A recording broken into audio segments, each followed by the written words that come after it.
Shotgun with Charlie.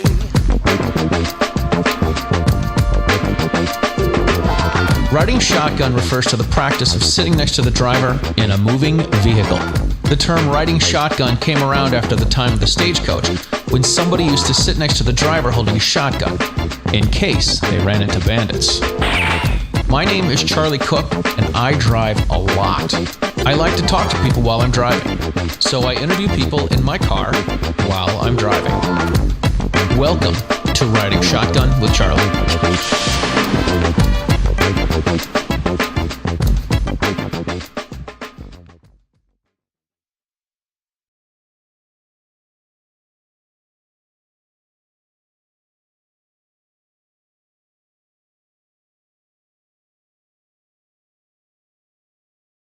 Ladies and gentlemen, welcome to this episode of Riding Shotgun with Charlie. Today I have with me, I always have kick-ass people, but today I have with me Rhonda Ezell. Rhonda Ezell from Chicago Guns Matter. Where are we today? We are in Rosemont right now, Charlie. Rosemont. We are in Chicago. You know, I grew up Chicago. Are we getting in front of him, or is he following us? He's following us. Where are we going? We're taking a ride. We're taking a ride. All right, so we are in Chicago. I actually grew up an hour south of here. So this, I grew up in this little town called Bourbonnais. Okay. And right down 57, it's not too far from the Illinois State Rifle Association range. Yeah, that's where the Bears that's what my sister always says, where the Bears practice. Totally. So right. Rhonda Ezell, I can't believe this. We're going to talk about you. We're going to talk about all the stuff that you're doing, and we're going to drive into downtown Chicago. Okay, let's do this. 190?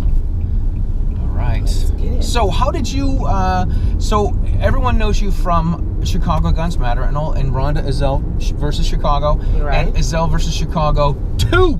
Right. You got to do this stuff again. We gave him a black eye twice. Boom, boom. Boom. All right, so tell us about you. How did you get started in the gun stuff, and how did you become an activist here in the city of Charlie, Otis MacDonald, along with David and Colleen Lawson, they took on the city of Chicago for the right to own a firearm inside the home. Yeah. The city of Chicago had a total ban on firearm ownership for nearly 3 decades. That's insane. Once they went to the United States Supreme Court and solidified the victory, I was complying with that new ordinance. Mm-hmm. And I had to actually go a little bit farther than here to do the range part. Wow, so, okay. So, all right, before this, now I know a little bit about the Illinois stuff. You had to have a FOID card. Yes. To buy and purchase. Correct. Okay, but you have to have a different license in order to carry concealed. Correct. Okay. That's an additional license if you want to carry concealed in Illinois. So you already had a FOID card and you had some blasters? I already had a FOID card and I had some heat. Nice, but you can't carry it anywhere. But you couldn't carry it anywhere. Gotcha.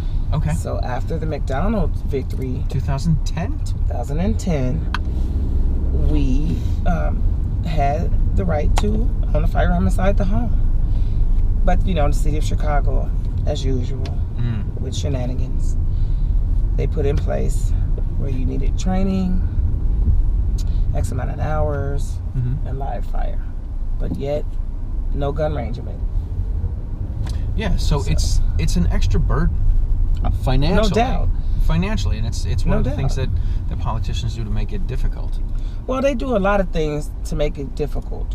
I mean, even with the process of things being online, taking out paper applications and credit card payments. I mean, you may have elderly people that don't work the computer system or not too savvy with, they're not probably comfortable with using their credit cards online or whatever the case may be. Sure. You're taking away a easier process for people when you don't have paper applications. You know what I'm saying? And then all these excessive fees, it doesn't even make sense because it's not like we got a lifetime permit. Right. It's an expense.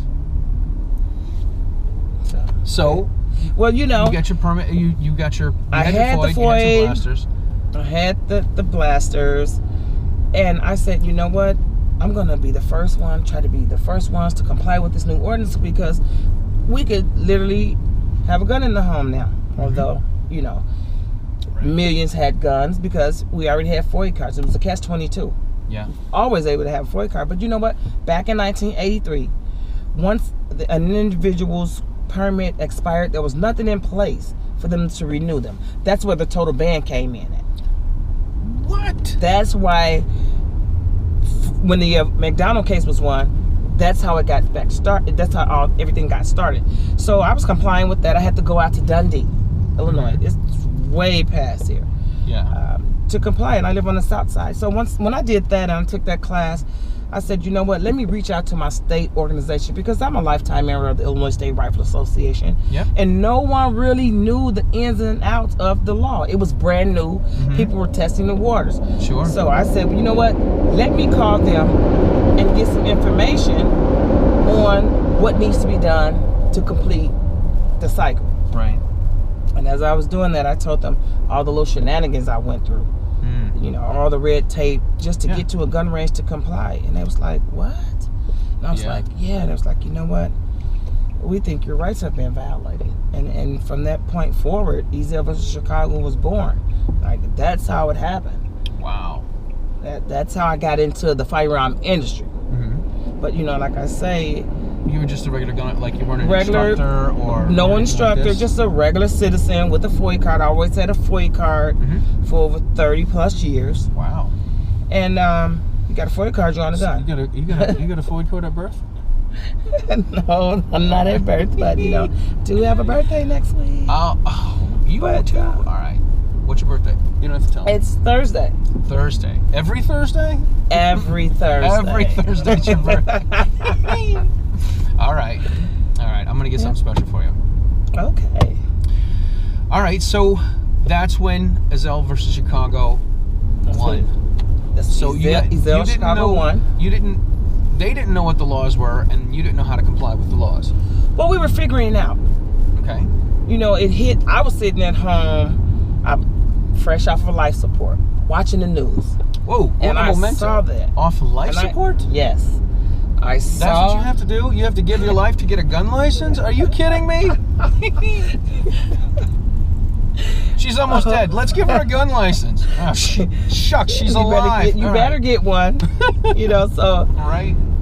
You know, that was the situation. And I was watching the news, and I was like, oh, they're giving classes. So I tried to jot down the information and be in the first batch, because I wanted to be in the first batch. We experienced a few things where people had tried to break into my place, and you know, I already knew right then and there it was going down. Yeah. Like it wasn't I'm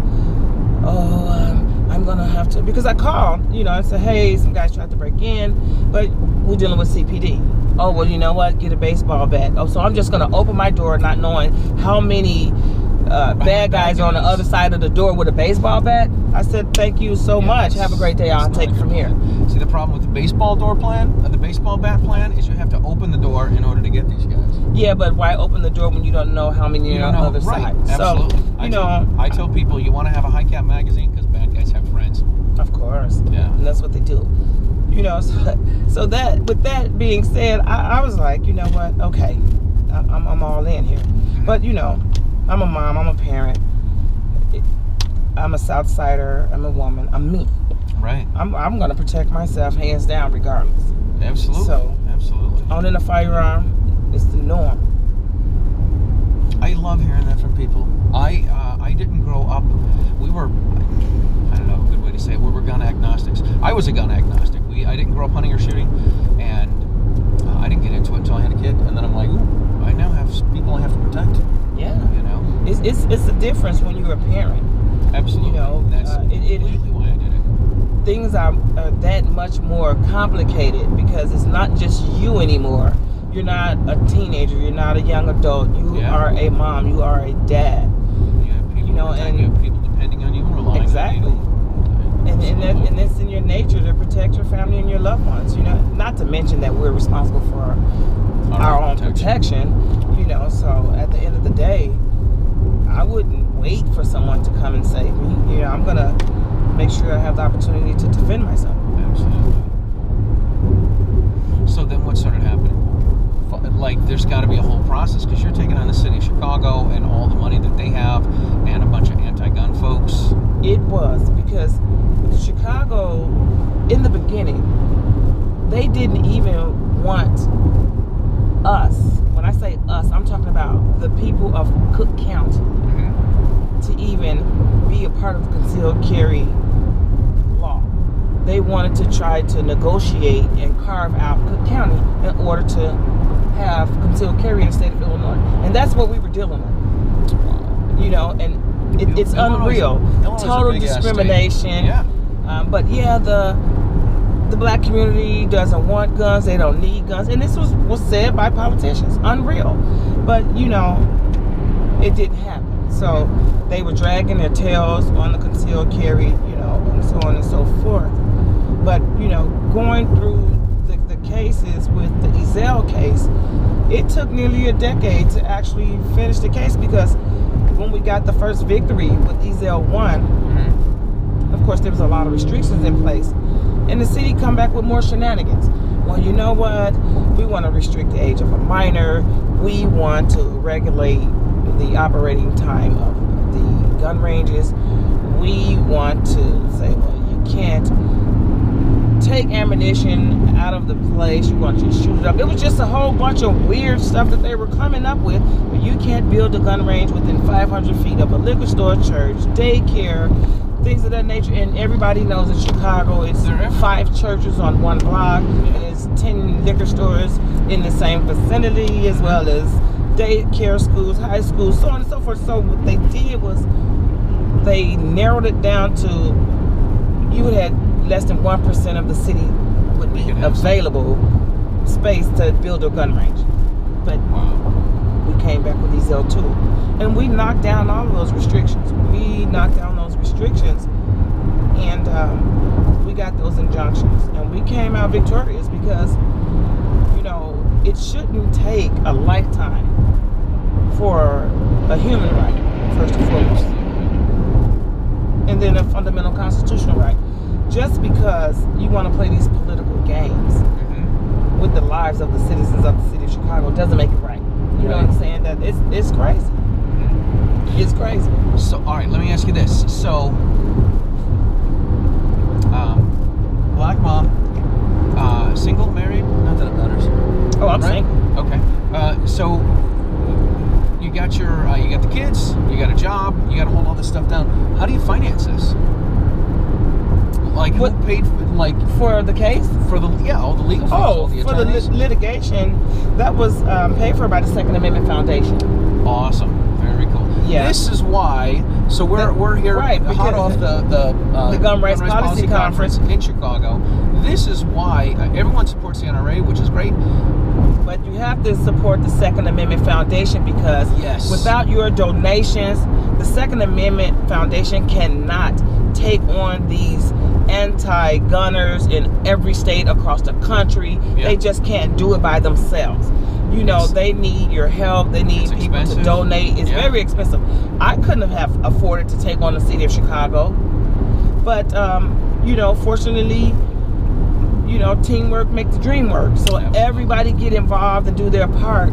And that's what happened. So collectively, you know, we were the plaintiffs. Second Amendment Foundation paid for these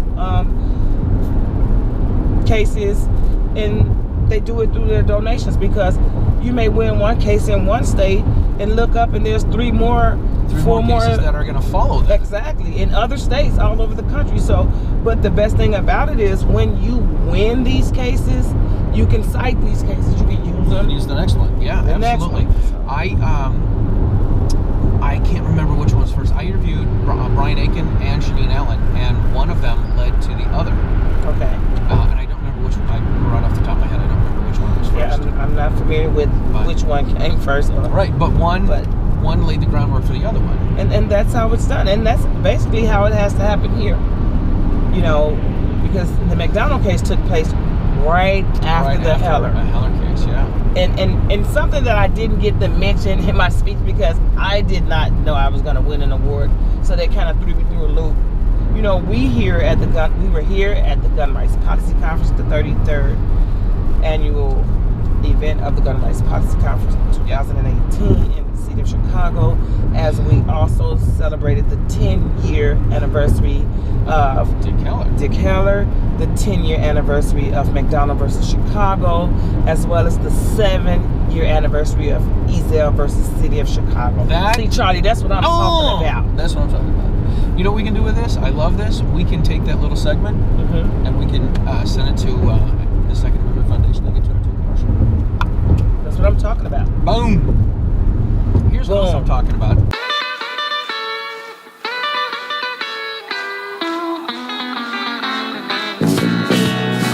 So, Second Amendment helped fund it the first time. Second one. So what are we doing the second time? Same thing. Same deal. Just making less. It was, let's go in, let's get the injunction because they're just dragging this out, just prolonging the situation. It doesn't make sense. You're just costing the taxpayer more money. No big deal. It totally does. So, of course, Second Amendment Foundation was still on board. And, you know, we kept going at them. I remember looking through something. I know it was a gun magazine, but I don't remember which one. And it was a picture of Alan Gottlieb from the Second Amendment Foundation with a check for $250,000 from the city of Chicago. And they're going to have more than that when they get the Ezell check. That is what I'm talking about. This is what you do. Awesome. Have some almonds, Charlie. Oh, that stuff will kill you. Well, living in Chicago, I'll kill you too, but I'll take my chances with the almonds. Yeah. So what? Now since you decided to do this, you become much more of an activist, and that's led to some cool things too, hasn't it? It led to some great things, you know. Yeah. Meeting people like Riding Shotgun with Charlie. You know, I'm not the social media buff. It's not my thing. I do it, but because you have to reach out to the people. Educate people, but it led me to meet more people in the firearm industry, make new friends, some of the best friends. You know, the DC Project. Yeah, let's talk about that. That was a great event. Let's hear about the DC Project. You know, I had a friend, Lorianne Blackwell. Shout out, Lori. Hey. She invited me to be a part of the DC Project, and I was kind of hesitant. I was like, I'll get back to you. I'll let you know. Like, I really want you to be here. I need some help with Dick Durbin, you know. Yeah. And I was like, let me think about it. You know, so I got in contact with Dinah Mahler. She's a three-gun professional. Oh, okay. And we talked about it. Okay. All right, so hold on. Go ahead. This is why I love having a camera on the car, because we see, we're coming in from what, west of Chicago, or from the northwest? From the northwest. Northwest. We got the Hancock Tower, and over here we got the Willis Tower, which used to be the Sears Tower. Love that, man. Love that. Anyway. And so, I laugh about this part because we had a conversation, but it was a quick one. I'm just like, hi. And I was like, thank you guys for inviting me. And next thing I know, I was like, your flight is booked. We'll see you in DC. And I was like, wait, this happened too fast, people. I don't work this fast. Hold on. Right. You know, but going to DC, it was my first time. Year this year? It was my first time going to DC. It was my first time flying because I never wanted to fly in my life. I'm terrified of airplanes. What? Don't like them. I always tell myself I would never fly, and I had. So I drove everywhere I went.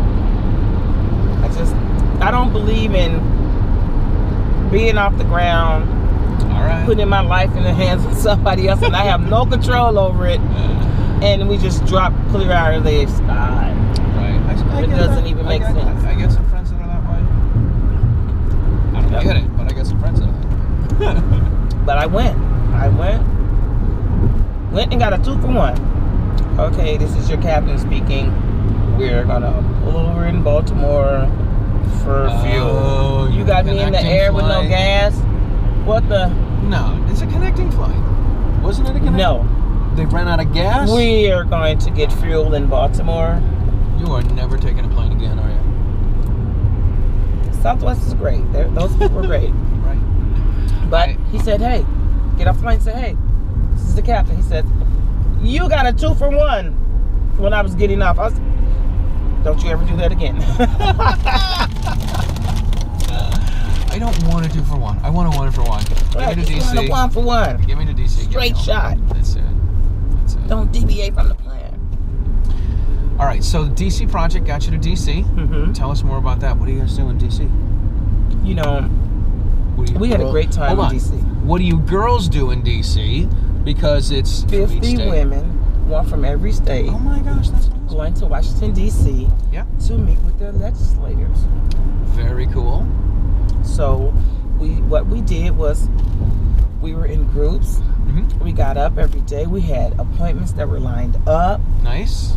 We went into these offices and we made our voices heard. We left a great impression. They know that we are gun owners. They know that we're smart, we're intelligent. We were respectful. Right. We were well received. There's a few people that didn't, you know. Mm-hmm. But overall, it was one of the best things that I've done in the firearm industry, because taking a trip to Washington, D.C., you have to be there at least a month to enjoy it. There's a lot going on. It's so much going on. It really is. All the women that I met, all the professionals. Yeah. You know, Charlie, I'm going to say this right into the camera. My goal is to do something with each and every one of those women. I don't know what it's going to be. If I travel somewhere and by shoot train? with them, train. Yeah, that's what I'm saying. No, shoot by with train, them, train. not fly. You're taking a train? Oh, man. You can drive? You know, because that's a connection that you want to keep. That networking. Yes, it absolutely I got to see is. some today here at the Gun Rights Policy Conference. Mm-hmm. But you know, I have to say shout out to Diana Muller and Lorianne Blackwell for just reaching out. Yeah. And saying, hey, we would like to have you on board because we, you know, would love to have you here. And it was great. All those women. I'm gonna at some point in time, you know, it led to other things though, Charlie. Yes, it absolutely does. The one thing that I like to try to get out there is that gun owners are really the nicest folks. They are. They really are. It's not just law abiding, it's nice folks. And they want to help each other out. They want to see you do what you want to do. Yeah. And they want to see you succeed, and they want to help you, and they want to be part of that. They do. You know, I didn't go straight home from Washington, D.C. Where'd you go? I went to Pennsylvania. Yep, we drove to Pennsylvania. I was with Kellyanne Pigeon of Armed and Feminine. Yes. We did a video there, did an interview. Wow. We shot on the range. Like, we went to the Flight 93 Memorial. Wow. Like, it was awesome. So that's part of the extension of that the DC project, being able to be in Washington DC, meet 50 women, be there for over 4 days, and go to the Capitol, the White House, and all these other beautiful places, the Lincoln Monument, and so on and so forth, and be able to go there and speak with your legislators, and you know, and introduce yourself and say, hey, I'm from Chicago. You know, and let them know your spiel. Say, hey, look, this is what's going on, or whatever the case may be, or whatever state you're from, or whatever city you're from. We want to leave a lasting impression as gun owners, as women, as firearm owners, because these are things they're going to have to start accepting. You know, you just can't, say, I don't like guns. You know, but this firearm community is the best. It really is. So we went to Pennsylvania. We stopped off there at the Flight 93 Memorial. I did an interview with her. We shot on the range. It was just fabulous. That's cool. And that's the thing about the firearm industry. They're great people. You know, they get involved. They want to help. They're supportive. Yeah. We have to get over 4 lanes in. Oh yeah, it's that of a time. mile. Yep, and we better cut it now. Whoop. All right, hopefully that truck is gonna. Well, He's slow motion. He's giving it to us.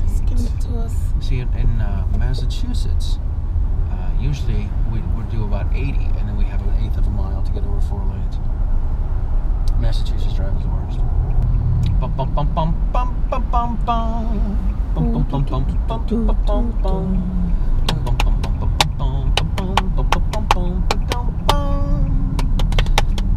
bum bum bum. Nice. See that? I'm gonna do a gun grab with that. It's called Spanish Flea. Well, okay then. Well, all right. All right, we got a space. Woohoo! Got And Charlie. we got Charlie out at the ISRA range doing the gun gram. Yeah, that was fun. I did. I'm Too Sexy by Right Said Fred. What? I'm too sexy for. Right? I may have. I hate to say that, a white guy with no rhythm is rapping, but I did what I could. You know what I'm saying? So I've been a musician for a long time, and people say, "Oh, do you dance?" No. You don't dance? No. You can keep a beat? Yes. You don't dance? No. But you dance when you're playing a band? Yeah. But you don't go out and go dancing? No. Why don't you go dancing? Because I spent 10 years watching white people dance. I don't dance. I don't dance because how other people look when they dance. Oh, wow. Well, okay. I hear you, Charlie. Yeah, so I changed the lyrics for Right Said Fred's I'm Too Sexy, like I'm too sexy for my gun, too sexy having fun here with my gun. Okay, that was cool. I'm too sexy for my Glock. I forgot the rest, but it was pretty funny. Okay, It was pretty funny. Okay, so I did Richard enjoy it? Richard had a great time. Great. Richard Pearson from the Illinois State Rifle Association. He loved it. He did. He thought it was pretty funny. He thought it was pretty entertaining. And then he took me, Amanda Suffolcool, and Rob Campbell out for dinner. Great. So that was a lot of fun. See, I told you I had to hook up for you. You totally did. I'm making it happen around here. This is totally cool. I love this stuff. I've only been. This is my third GRPC. Okay. And Mark Walters. I interviewed Mark Walters in Minneapolis, and 2 days after I interviewed him, he's like, "Hey man, do you want to speak at the Gun Rights Policy Conference?" I'm like, "I've heard about the Gun Rights Policy Conference with Ken Blanchard." Yeah, yes, I do. I do want to speak there. That's cool. So, yeah. You know what? It's always good when they recognize you. Yeah, so what was the award you got? Tell us about that. Oh. Because you got a big award. I did. I received the Distinguished Service Award. That's awesome. And it's going to take for me to actually watch the video to take it in. To take it in and process what he was saying, what Alan Gottlieb was saying before he actually called my name. Right, because I was listening. You have to tune in, you hear your but name, I was and you're like, doing hey. something else at the time. Not to mention, my attorney had just spoke, and he made some references. Who's your attorney? David Siegel. He was on the panel. Very and he cool. spoke, and he was like, I just want to say thank you to the people that don't, too much be in the spotlight being recognized, the plaintiffs and things like that. And so he called my name, and of course I'm just acting out, I'm like standing up like, Hey. Right? Just, having a good time. And I sat down because, of course, you stand up, everybody's sitting, so you're like, you do your little crazy thing. And I sat down, I was like, okay, enough, to myself, right? Right. And I'm like, okay, let me look for something here.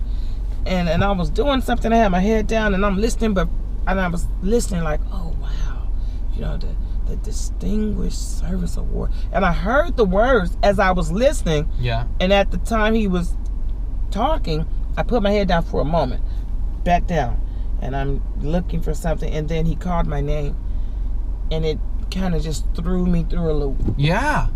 Isn't it great? Yeah. It's awesome. It was cool, but I tell you, just to be honest, like I almost cried. Oh, I could imagine. Of course. Because I was shocked and I was stunned, and I definitely didn't have any type of prepared speech, because like they say, people don't even know it's coming. Gonna get these awards, or even was nominated or talked about or discussed to even get an award. So you don't come to these policy conferences expecting these things, them to just give you something. I mean, you come for the education, for the networking, and things of that nature. And then when they do recognize what you've been doing, or all the things that you've done, it feels good. It feels great. It feels good. It really does. For me, I feel like I'm just doing my thing. I'm in Massachusetts. I'm doing my thing. I'm interviewing people. I make videos playing the trumpet. I make the gun grab videos, and getting together at these puts you in the community. Makes you feel like you're doing something special. And then when they recognize you for the stuff that you do, it's incredible. It is. It really is. We wanted to make sure that we want to make sure that we were able to reach out to the people, and I don't know what more we can do here in Chicago, because and I'm not saying that as far as, well, I'm gonna quit doing this. That's not what I mean. Right, what I'm saying is, we've won these cases, the law's in place. What else is it going to take for you to start exercising your rights? I mean, I can't tap dance in the street in a bikini. I mean, that's you not could. not you not can at a all. couple extra bucks that way. Not at all. It's not worth it, Charlie. It's not. All right. Not at my age, Charlie. It's not gonna happen. Stop it. That's ridiculous. Definitely won't be looking good. It's like, You look awesome. What are you talking about? But the people, we want them to get involved. Start enjoying this. People who have put their life on the line. Let me ask you this: do you see yourself? So you're becoming the activist. Your name's attached to everything. Do you see yourself becoming an instructor? And you know what? People are throwing that out there. Yeah. It was not on my plate, but what I did do though, that I haven't told anybody about. This is an exclusive. And this is a Riding Shotgun with Charlie exclusive. Downtown Chicago with Rhonda Ezell. Breaking news, Rhonda Ezell. Breaking, no one knows this. You know what, Charlie? I came with you. You just too much. I know, but right? You know what? Everybody is, putting that out there. Like, you want to be an instructor, you should be an instructor. But like I say, it wasn't on my plate. Yeah. But I noticed when people want to interview you or do a documentary, they always want you to have a range safety officer at the range sometimes. Oh, yeah, absolutely. So I've always thought that it's important that I get that range safety officer certification. Yeah. That way, at least if I did documentaries, Chicago Guns Matter would be able to go to the range and have a range safety officer already, and we wouldn't have to bug anyone to show up and be there That's for that good portion. Idea. The way that I got into instructing is I started running bowling pin shoots as a way to get away from my first ex-wife and my kids on Sundays once a month, and I would run bowling pin shoots, and I had to become an RSO in order to run the bowling pin shoots, and that led to a couple years after that I was helping instruct some volunteer things, and then that led to instructing, becoming an NRA instructor, and one certification, another one. So I think that's a good idea. I think you should totally become an RSO and keep that up and going. It's awesome. It's done. Boom. Oh, jeez. Was that bad? Oh, we got protesters about something? Yeah, they're protesting the hotel workers. All right. We are almost at the end of the road. I don't know where we're at. But But how did we get here, though? But we're supposed to be going on Michigan Avenue. I don't know. I just went on Ohio Avenue. I'm not even paying attention. I'm just riding shotgun with Charlie. I love when people say I'm just riding shotgun with Charlie. I love it. All right. Well, we're gonna pull things over and wrap things up. And, sounds good. That is what we're gonna do. How can people find you? How can people find out about your stuff? Well, they can because everything else we've talked about, nothing about Chicago Guns Matter. It's taken us 30 minutes to get to Chicago Guns Matter. Because they can go to chicagogunsmatter.org. Chicago Guns Matter are the plaintiffs that have restored the gun rights here in the city of Chicago as well as the state of Illinois. They can go to our Facebook page at Facebook.com/Chicago Guns Matter. Yeah. Or at ShyGuns/Twitter. The Twitter. Or you can catch me at Miss_Ezell /Twitter. All right. And Rhonda Ezell. Rhonda Ezell. All right. Facebook. You've been awesome. Thank you so much. Thank you, Charlie. Thank you for having me. It's been my pleasure. It's been my pleasure. So a week ago, what day is today? A week ago? A little over a week ago. Okay. We were only connected on the Facebook. Right. And I sent you a message, and here we are. I love this. I know, right? Great. This is the beauty of what we do, though. It really is. Because I'm not really the Facebook type. That's all right. Like, I like to meet people and and get a feel for people and say, hey, how you doing? Mm-hmm. But some people live by social media. Sure. It's just not my thing. That's all right. I do it for the cause. I hate communicating through social media. So if you know me, you got my number, you got my phone number, you got my email. It's best you contact me that way. Because some people get on there and be like, hey, what's your phone number? Where you live? What's your address? What are your... It's like, what? Right. And I just don't respond. It's too much. Too much. It's been a slice, Charlie. It has. You guys, thank you so much. So check out Rhonda Ezell. Check out Chicago Guns Matter. Please like and share and subscribe to all the Riding Shotgun with Charlie stuff. And you can find a lot of other podcasts, not just video podcasts, but audio podcasts at the Self-Defense Radio Network. And we will see you guys next time on Riding Shotgun with Charlie. Thank you so much. Thank you.